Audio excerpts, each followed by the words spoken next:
Hello, I'm so happy that you have chosen this winner of an episode to watch because this one, I can assure you, it isn't an episode like the others. We're interviewing someone from Ghana today. He is a successful youth which won the first position at the National Ghana STEM Olympiad of 2024. And today, he's here on our podcast to tell us his struggle, the challenges that he went through before emerging as this national winner. Just to give people some statistics, he challenged 528 students in the whole Ghana and emerged as a winner from 68 different schools. He went in. At the beginning, he had even self-doubt, was scared, didn't even believe himself, was even shy. But with the right mentors, the right mindset, he was able to win the grand prize at the Ghana National STEM Olympiad. And today we have him on our podcast to inspire us, to motivate us, and to give us these inspirational words that will help us keep moving on this our journey of success. So enjoy. So, as you know, we're here for the Vision to Success podcast, where we invite inspirational and successful youths like you to come share their story and inspire countless of Africans all across the world, especially here in Africa. Because we found that our documents or our stories of as Africans was not really shared all across YouTube, Apple Podcasts, Spotify, and all of that. So the main aim of this podcast is to showcase young, innovative talents like you, bring their story out through this podcast, give it to us, and make the story known so that it can inspire many people all across the world. So, without further ado, I'll just jump directly into our first question. So, for those that have even started watching this podcast right from the beginning, right up to this point, as for you, what do you think they will gain if they watch right up to the end? Okay, so they will gain life lessons on how I was able to get the STEM Olympiad trophy, and also find out what I did in order to gain this trophy for their future. Okay, that's quite nice. That's quite nice. They'll get these tips, these strategies on how you did to get the STEM Olympic, your experience even from South Yeah, Africa, and even more things that you have to share according to your journey, yeah. right from the point where you were someone without award to someone with the award. So, I would just also like to know more about you because our viewers that people brought, people hide from South Africa, people from Cameroon, people from Ghana, all across Africa. And firstly, they would like to know who are you.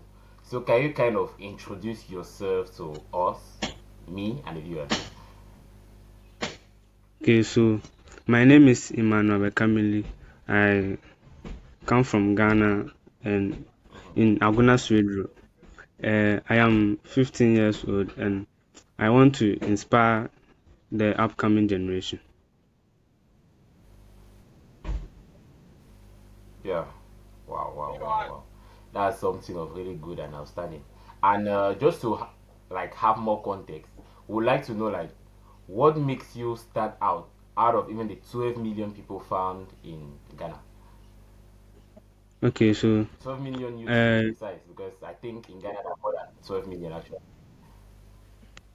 so as I won the STEM Olympiad, I was very young, about 15 years old, and this made me stand out in front of many people, especially because I skipped classes. Like instead of me going to class 2 to go to class 3, I went from class 1 to class 3, and this gave me an opportunity to reach further higher heights in life. Wow, wow, wow, wow, wow. That's really something of outstanding. It shows that you are really someone of smart. Having to skip a class like that, not everybody can do that. Skipping a class from Mm. one level to another. And I'll just kind of ask you too, as you skipped a class from, you said it was class 1 to class 3 directly, right? Yeah, yeah. Okay. So, Was it challenging at the point where you were in class 3? Since I can say maybe the courses in class 2, you did not have them totally. Was it challenging or you were so smart in a way that you knew all of them? It was challenging. I was unable to cope, but I went along with it. Okay. Mhm. Okay. Then for because in this our podcast there are also parents listening to it that will want to not only inspire themselves but can help to their children and inspire them in one way or the other. So I would like to know from you, it was challenging when you skipped class 2 to class 3. What did you do in class 3 so that you can keep passing and moving to the next stage without having to even go back to the class 2? Like, just give us your Okay, tips so so that I can also help maybe the youth listening and even parents that want to advise their children to kind of do the same thing. so when I went to class 3, I started making new friends who taught me more about the class 2 knowledge that will be taught in class 3. And also, I went to, before going to class 3, I went to read most of the class 2 notes and topics so that I can uh, adjust to Mhm. the class 3 situation.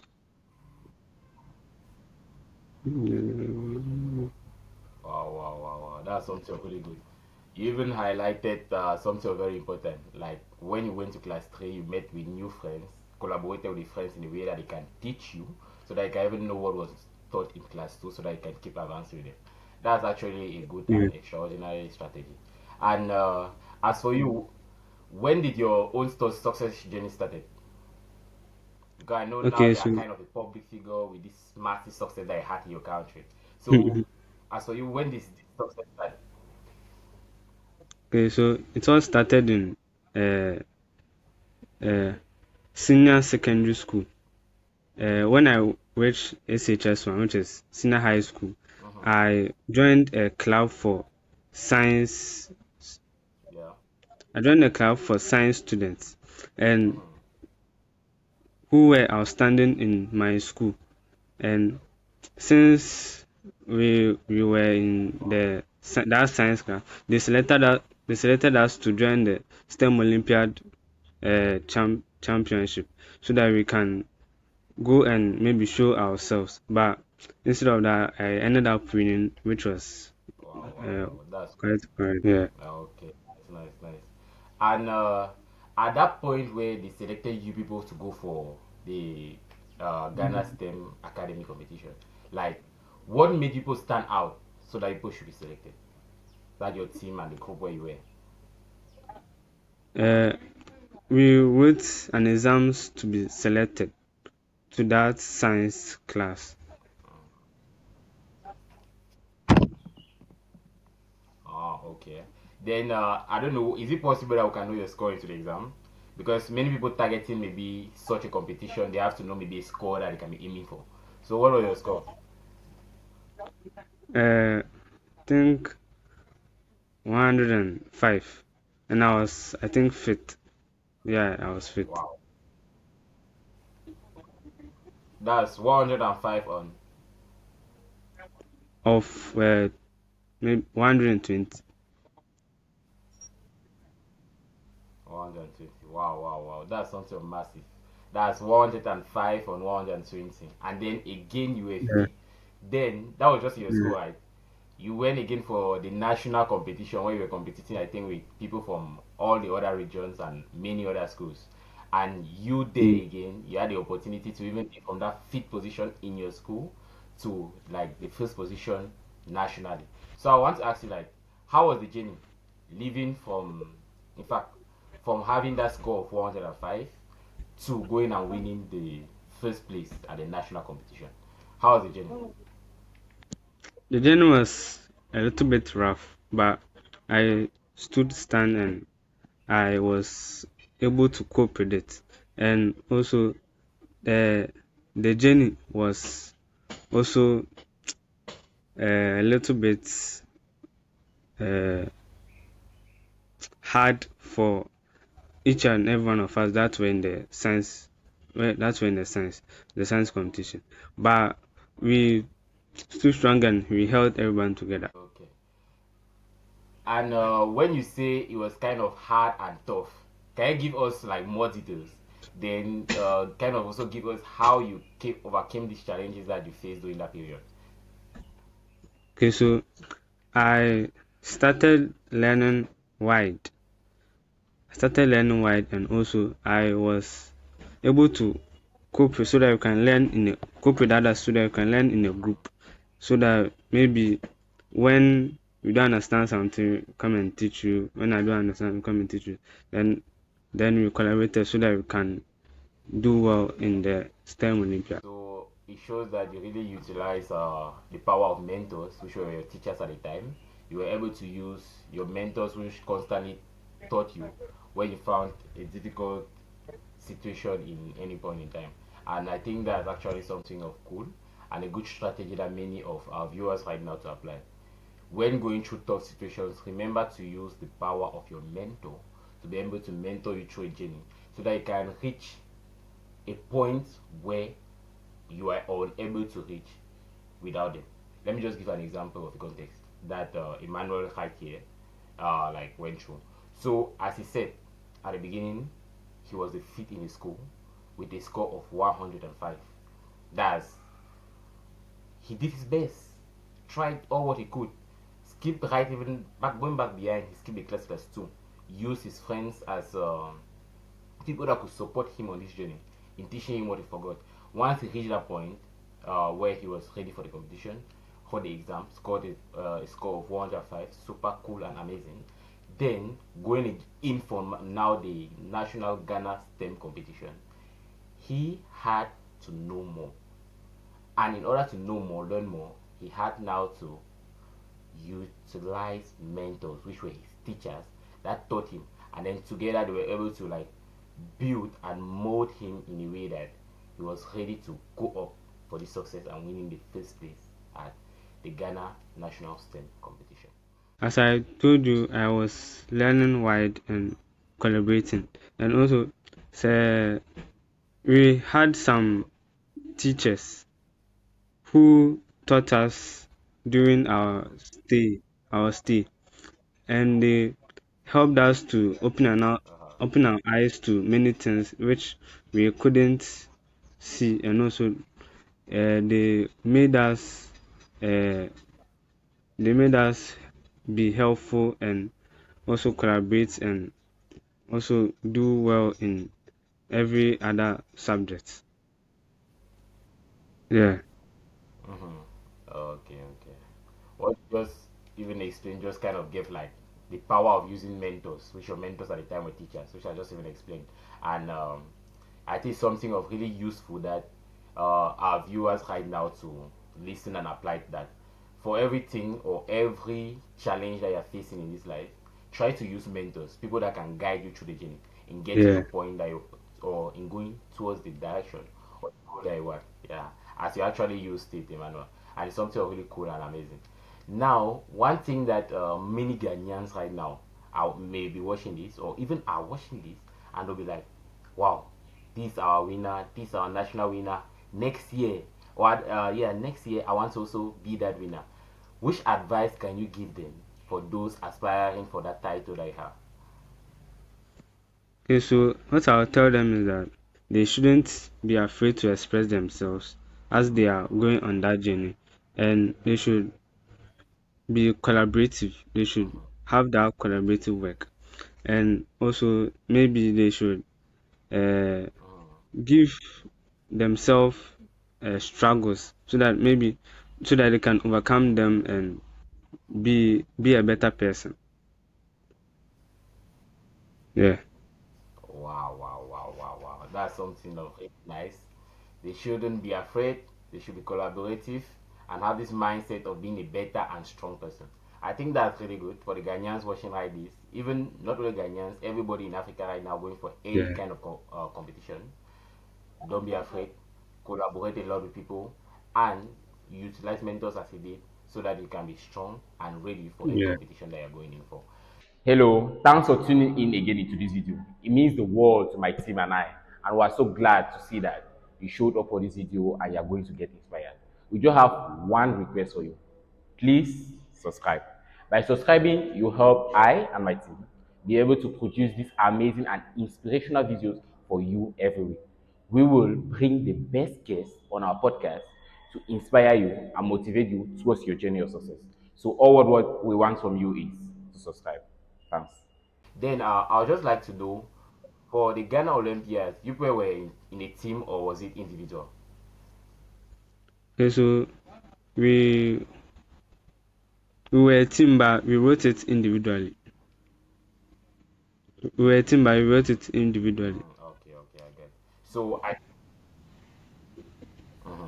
so it was kind of the team that went to the competition, and in that, let's say, team or group, that you are writing the test individually, and just one person has to win. Yeah. Is that Yes. it? Yes. Okay, that's good. That's cool. That shows that you are really somebody of smart, and you kind of mastered what your mentors, which were your teachers, taught you. I was able to Yeah. apply that while writing to win the first and the national prize. So I also know that after you won the Ghanaian National Olympiad, you Ghanaian National STEM Olympiad. It's good to emphasize the STEM in it. You went in again for another grand international program that was held in South Africa. So I would like you to inspire these Africans, these Ghanaians watching this, these Cameroonians watching this, how your journey from Ghana to South Africa reshaped you, both in, let's say, your character, your mindset, the way you thought about things. Like, how was your experience there in South Africa, and what can we learn from it as Africans? So I gained the experience of being bold in a crowd, and being able to talk in public was very disturbing for me. So I overcame that fear and went to express myself.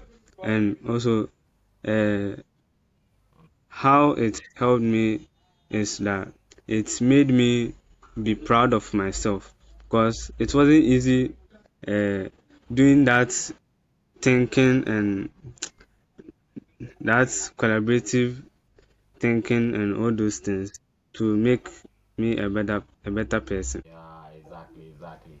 I understand perfectly what they are saying, because I too I was in the ELP program that we participated together. From like when we arrived there, even as Africans from different countries, everybody was kind of like in their corner, unable to associate with the others. But Yeah. with the fun games that they gave us, we're able to now collaborate, associate ourselves with other Africans, and network kind of to we being on this stage where we are able to even still connect through an interview. And it's really something of amazing what the program did for us. And as you said, you had to learn a lot, think critically from like the kind of exercises that was given to us day by day and week by week. It was able to open our mind. We were able to think critically, know even how to solve problems in our community, and even coming to this position where we're taught on how to solve key problems in our community.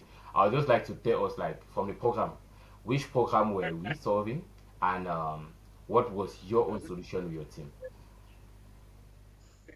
So we're solving food insecurity in Africa, and my solution was maybe Yeah. to grind uh, post-harvest waste to useful material, to useful food for livestock. Yeah, okay, Yeah. okay. Something really good and amazing. Now, during the program, we went through a lot of mentorship. Like, firstly, how to identify a problem. Secondly, how to come up with a solution with our team. Right up to how to present the solution to jury members. So, I would like to know from you. But let me just say, not really know from you, but I would like you to explain to our viewers so that they can also know what we got from this program. So, like, if I'm an African, how can I identify a problem? Okay. You should be going to your communities and asking people what their problems are, and being and able to communicate to them how they can uh, give out their solutions.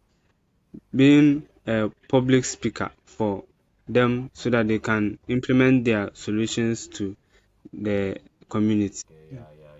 Like asking the people in our community, doing research of like which kind of key problem do they face. Now Yeah. let's just take the example that we had at ELP. It show we're given a grand topic, food insecurity in Africa.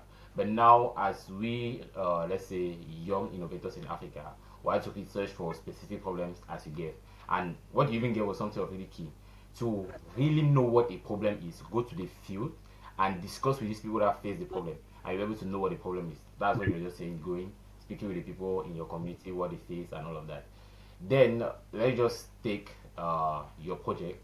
So people did your research as another way. You can still do the research online, understand simply what they face, and then you come up with a problem. So as for you, which problem did you and your team face? Found. We found out that most livestock in Marsabit in Kenya was were dying, which led to food insecurity and food shortage in that country. And as we said, we made a grinder so that you can grind food waste to useful food for that livestock so that they can provide food security in Marsabit here. Wow. That's something really cool. Like they had a problem having the feed for, or let me say, the food to feed their cattle and livestock. And people were able to come out with a machine that could process some waste to get the final product, which is the food that can be feeded, that can be given to, let's say, uh, these cattle so that they can eat and normal lack food. So I would like to know, after identifying a problem, it's true that you're already talking about the solution, something really good and amazing. How can we now come up with a solution? After we've identified a problem, how can we come up with a solution? Okay, so after identifying a problem, come by a solution by uh, brainstorming about the problem, finding the do's and don'ts that cause the problem, and uh, finding new technological means to make your solution stand so that it can help the society or community.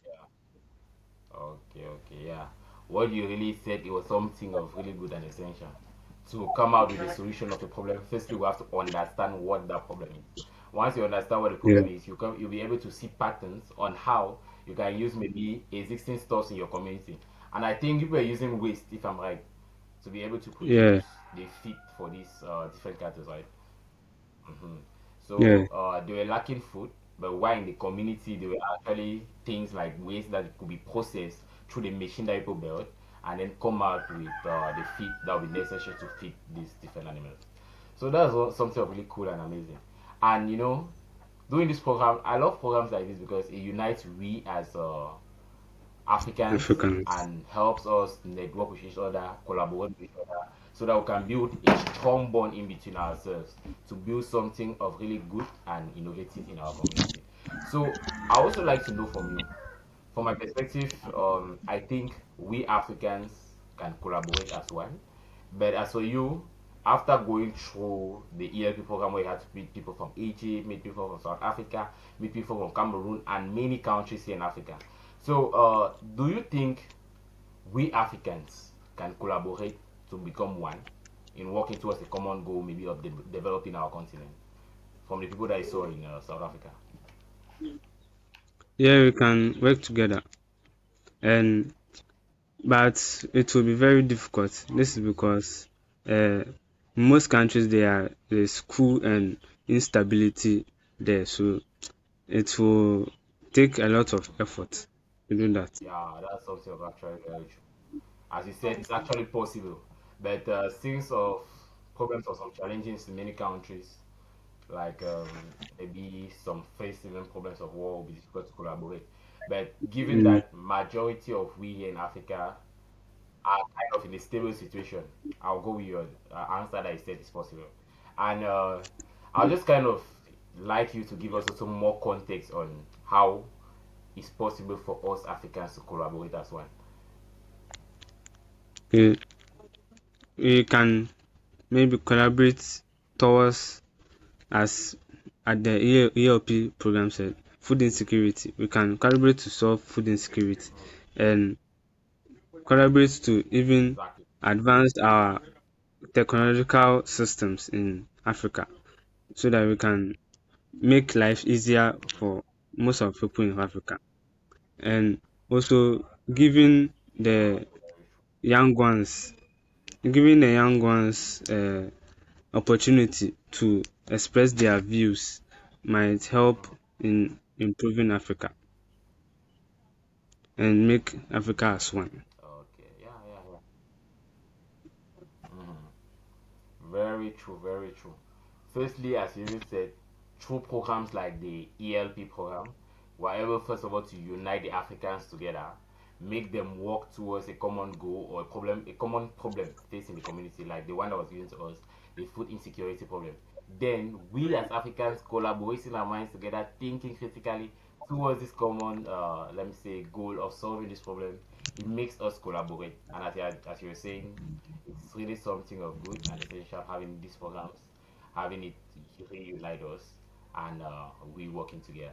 Um, as you're even speaking, like I'm thinking too about like the Cameroonians, about the Ghanaians, about the Egyptians, in fact everybody in Africa that are watching this right now and they're like, wow, this guy Emmanuel, he has really done a lot.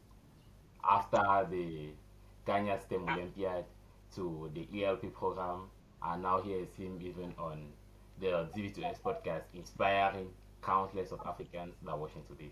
So they would like to know, like, if they want to be like you, if somebody wants to follow your path to attain this level of success that you have, what should they apply in their life right now so that they can be like you? Let it be Ghanaians, let it be Cameroonians, give kind of a answer that can help all of us in the continent. Okay, so what I'll say first is they should take advice from mentors and teachers so that they can reach their goals. And they shouldn't Mhm. let someone overshadow them. They should rise up and become strong.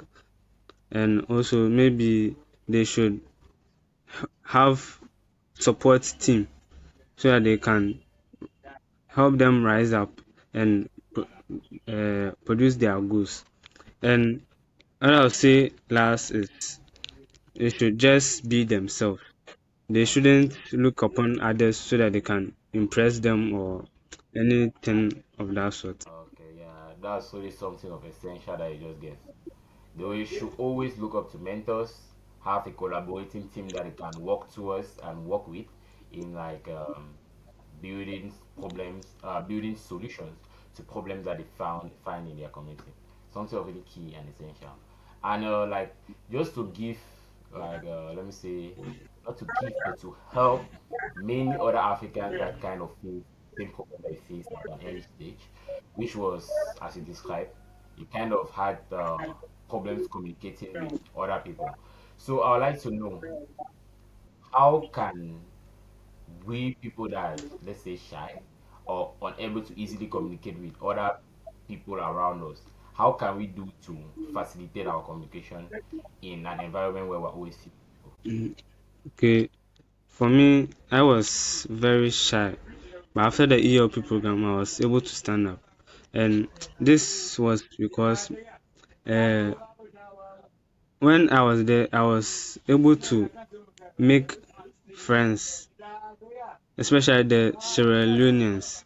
I was able to make friends with them and talk to them, and this boosted my courage so that I can even that helped me in that my presentation in that ELP program.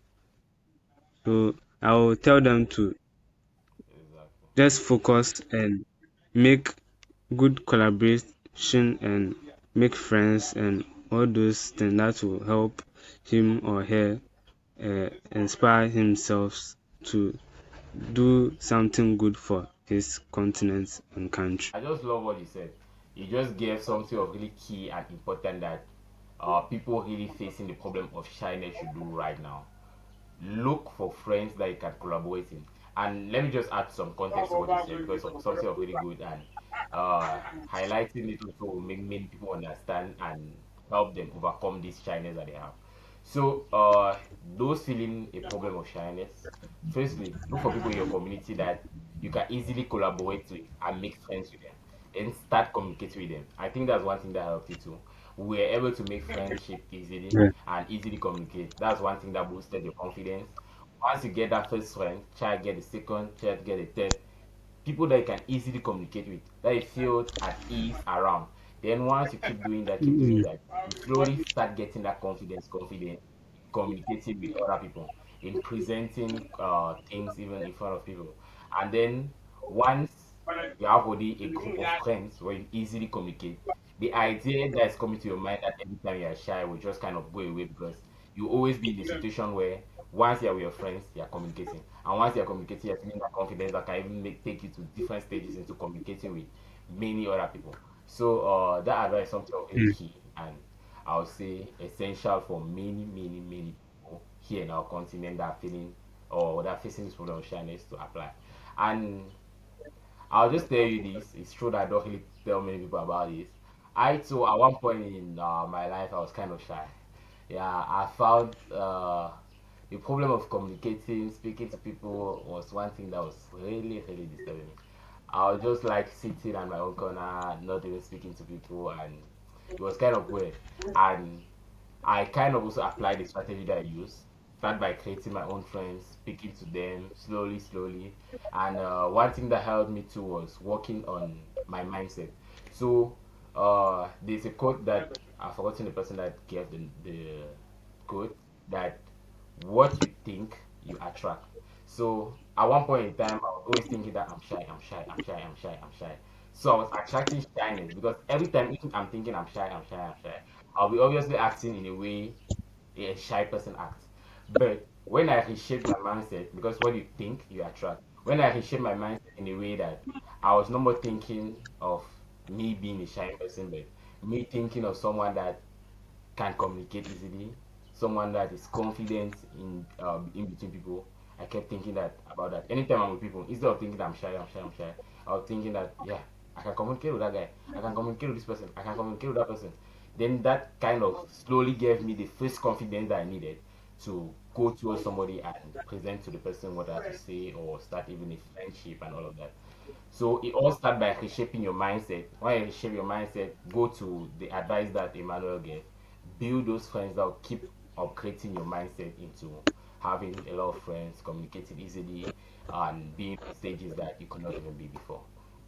And Emmanuel, I'll just go now to our final but a really key essential questions that we'll ask even to all our guests here on the podcast, the vision to success. So, as for you, it's a question that I ask for everybody. I can say it's a traditional question on our podcast. What is your own vision for Africa? Okay, so my vision for Africa is African unity and integrating integrating our cultures and also giving a common goal to solve, such as uh, most African countries Yeah. do not yet have technologic, technological advancements. So if we work together, we can be able to uh, give the African continent technology which might be able to solve many problems such as uh, health problems and other problems that need technology. Yeah. That's something really essential. Like the future of Africa is we as a whole Africans collaborating together. As even what we are doing right now. Currently, people watching this video are people from Ghana, people from Cameroon, people from South Africa, people from Rwanda, many countries watching this and seeing the way a Cameroonian is collaborating with someone that is from Ghana. That's really something of key and essential. So we keep collaborating as Africans trying to create this unity and one, we'll be able to solve problem that bring solution that you listed. Solution in the medical field, let it be in the agricultural field, any solution that we face here in our community, if what or in Africa, if we're able to collaborate as you said, will obviously solve a lot of problems in our community.